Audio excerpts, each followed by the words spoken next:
Hey fellow tennis nerds, I hope all is well. Today I'm going to talk about the new speeds. Speed MP and Speed Pro. There are other speeds, Speed Team, Speed MP Lite. I will get to those in a future video. But these two rackets are the most popular ones, the ones that require maybe the most from you as a player. The Pro being quite a difficult racket to use for many because it's quite heavy, and the MP being the overall choice for most people. And what's happened, what's new here? Well, not much has changed. This paint job you can almost recognize. It's the best paint job so far in my opinion, but this is obviously 100% personal. I do like the kind of copper style text and the butt cap here. It's very clean. I do like the glossy black paint paired with the matte white. So nice look. It comes with auxetic technology, which is a way to create a different feel of the racket. It's supposed to just give us minor update in the feel compared to the previous version. And I must say it actually does. From the Prestige, I wasn't sure if it was a good thing with this auxetic stuff. Didn't change it so much. This is also a very minor update. So if you're happy with your speed, might not be a reason to change, to be honest. But for me, who's tested all the speeds and test everything on the market, I really felt like this auxetic update did something positive to the rackets. The Prestige is not so much, but the speeds actually felt a little bit more solid, a little bit more connected. The sweet spot felt a bit big. I just really enjoyed these speeds. The feeling of these speeds won me over, and I also been very happy using them. The Pro has been a honeymoon racket for me a bit. I've really been hitting some good tennis with that. Really been enjoying the response. Get some good control from the 1820 pattern. Really beefy. And if I use a dampener and this Grapple Snake Tour Sniper string, it's around 335. Swing weight with the dampener actually it's 338. So the swing weights of these two are around the same. So around 330 plus. This one is maybe 2 points higher, 330, 334, and this one is 32, strung with head links. If you didn't like the previous generation swing weights, you thought they were a bit high, that's not changed, not at least according to the rackets I got for playtest here. So pretty hefty racket, can be a bit sluggish to swing for some.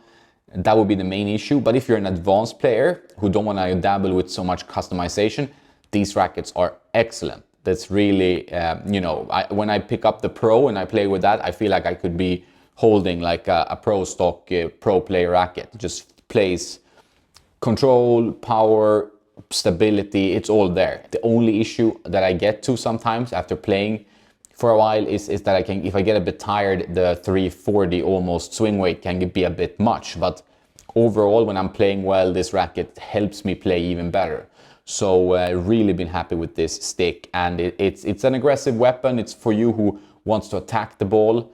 It's not for you who's trying to play very solid baseline tennis, because it's gonna be a bit heavy and you're not getting so much topspin for free from the 1820. But if you like to attack and you want more control than what 100 square rackets usually give you, the Speed Pro is a recommendation from me. I really like it.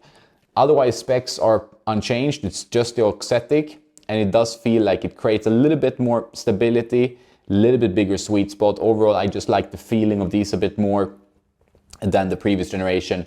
That I couldn't quite dial in 100%. They're good rackets, but I couldn't quite dial them in. These rackets I feel very much at home with, and I prefer the 1820 for my game, which is a little bit flatter than the 1619. I like to go for my shots and go for broke, often too much. For players who don't want to go to a pure drive, have massive power, but just need a little bit more weight of shot, the Speed Pro is the one. And the same here, this one is easier to maneuver, a little bit lower swing weight, but still pretty beefy. This one is great for you who wants to, attack the ball, but you don't want that power of a pure drive, the Extreme MP or these kind of more powerful spin-oriented racket. This one is more in the middle there with 23mm beam and a pretty versatile frame for many players. So the new speeds, definitely an improvement for me. First time I really feel the auxetic tech is felt, because I can compare more easily. The Prestiges, not so much. These new speeds, for sure, an improvement. And I feel like the auxetic tech also in the Prestiges feels like it makes the racket slightly more stable. and perhaps enlarges the sweet spot. But for the prestigious, maybe that wasn't my personal cup of tea, although my fellow playtesters like that more compared to the old red versions, which I'm still using. But for the speeds, I felt like this made a lot more sense and the technology worked better. So that's my take, and I will give you a more full in-depth review, also including the lighter versions. I actually have tried the Team quite a bit, which is also a nice stick, but it has a thicker beam. So that's more this power frame. All right, so the new speeds, not much changed, to be honest, but a refinement in feel, in performance. I actually like this update a lot. It did make a lot of sense, this one for me. And keen to hear what you think when you try the new speeds. Very interesting rackets. They're gonna be out in the dates you see here in the video. And I will keep you posted with more info about these. If you have any questions about comparison, compare them to other frames, let me know in the comments below, and I'll try to make a video about that. But thumbs up for the speeds, and the Speed Pro is my favorite. The 1820 pattern wins me over. Swing weight is nice and beefy. If you're an advanced player and you want some extra pop on the racket and you're not already using a powerful racket, try the Speed Pro. It's a very good stick. Very nice playing frame. That's it for this review. Thanks for watching the whole way through. If you want to support the work I do, please check out patreon.com/tennisnerd, where you get more content and a chat function with me and insider info and so on. You can also buy something through my links in the description below. I get a small commission if you do, at no extra cost to you. That's it. Have a nice day, and don't forget to play some tennis.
Den är bra.